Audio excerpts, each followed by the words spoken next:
Hey there, folks, welcome back to Due Devs. Today, we are going to talk about mistakes that beginners often make when they are starting with programming. Although I will agree that when you are starting to learn something, you should make mistakes and learn from them. Nonetheless, there are some mistakes which you should try avoiding to become a better programmer. So, without further ado, let's jump into the mistakes beginners make while they are starting with coding. Number one, writing unclean code.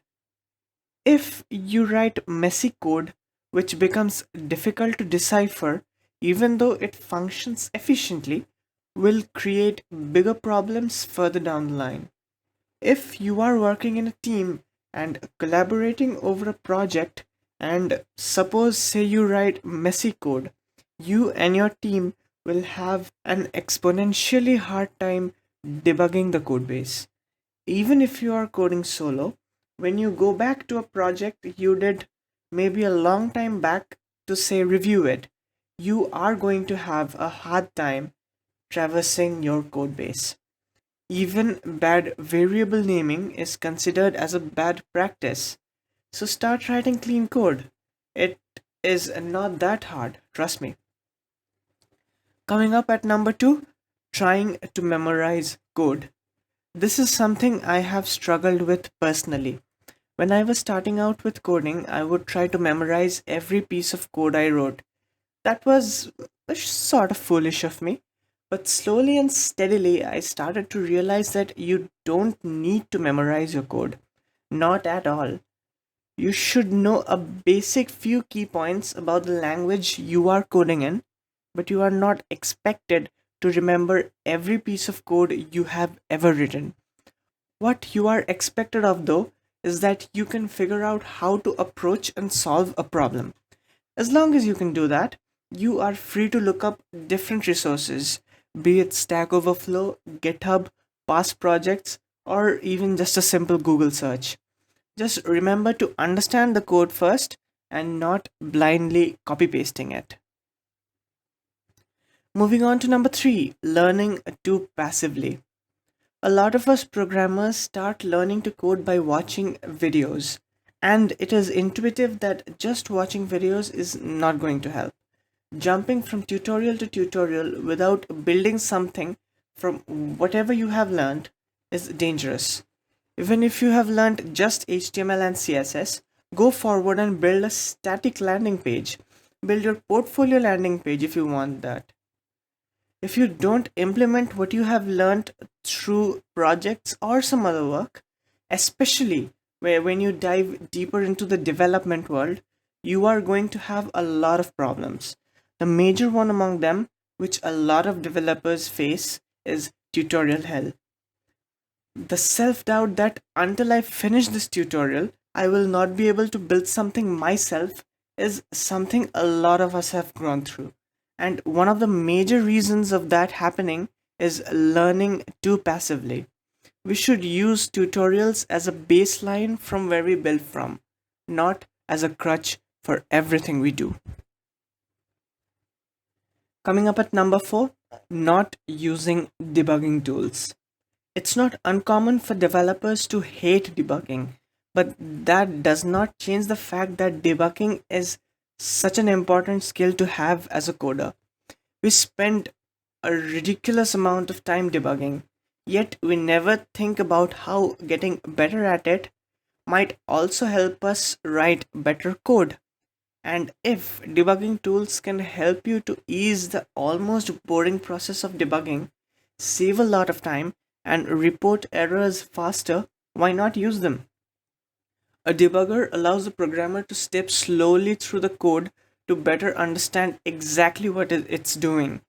This step is critical for a program that's not working, but it's just as important for a program that appears to be working fine. Number five, trying to learn multiple languages at once. When you are just starting to code, not sticking to one language can be one of the worst mistakes you make. While it is possible, and many people might recommend it, But learning multiple languages can give you a lot of frustration. Apart from differing in how they're oriented and other concepts involved with languages, they also differ in syntax. Keeping up with these differences while also trying to learn can confuse you and significantly slow down your learning curve, given you are just starting. Sticking to one language and mastering it when you first start to program will benefit you in two ways: having a good command over the language, as well as confidence to learn other languages afterwards. A better approach is to learn your first language and gain proficiency over it. After this, you'll automatically gain the confidence to start with a new language, and it'll be easier for you since you're already comfortable with basic programming concepts. Coming up at number 6, coding without planning. It is surely tempting to jump right into a project we want to do, but high quality code cannot be created easily.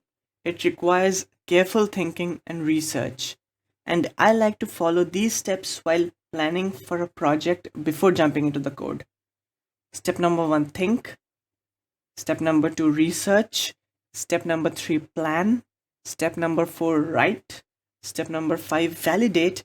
And the final step, modify. One of the biggest mistakes beginner programmers make is to start writing code right away without much thinking and researching. While this might work for a small standalone application, it has a big negative effect on larger applications. Programming is mostly about reading previous code, researching what is needed and how it fits with the current system, and planning the writing of features with small testable increments. The actual writing of lines of code is probably only 10% of the whole process. So the next time you are getting started with a project, do not forget to draw a basic layout plan. Moving on to number 7, coding too infrequently. Since you need repetition to learn programming, you should try to write a little bit of code each day if you have the time for it, especially if you are a beginner. Of course, this depends on your schedule and responsibilities, and there might be days where it's just not possible. But often there is room for at least half an hour or 20 minutes somewhere in your schedule. I don't ask you to go hardcore every day. I just want you to not leave too many big gaps between single programming sessions. Even if you are super motivated in the beginning, there will be times where you just don't want to code. Relying on your mood is a bad strategy, so you need systems that help you keep going even if you don't feel like it. Scheduling your practice time is a great way to make sure that you stick to your plans. And finally, number 8, giving up too soon. Sometimes it does happen with every coder that a small problem leads to a great deal of frustration, and rightfully so. And the sheer amount of exhaustion it brings sometimes forces us to quit. But here's the catch: we necessarily do not need to. If you know that you have the ability and the proper knowledge of the tech you are using to build whatever you are building, then you should not think about quitting. Speaking about myself, there have been times where I wanted to rage quit owing to some bug I might have been facing, but I went through it successfully with the help of Stack Overflow and Google searches. I have done a total of about 7 full stack projects until now, and I have finished each and every one of them. So, if you have the confidence in yourself that you can do it, don't think about quitting. Most probably, you will be able to do it. So, folks, that was it for today. If you enjoyed the content, do not forget to hit the like button and subscribe to the channel to get notified about more such content. And I will see you all in the next video. Bye, folks.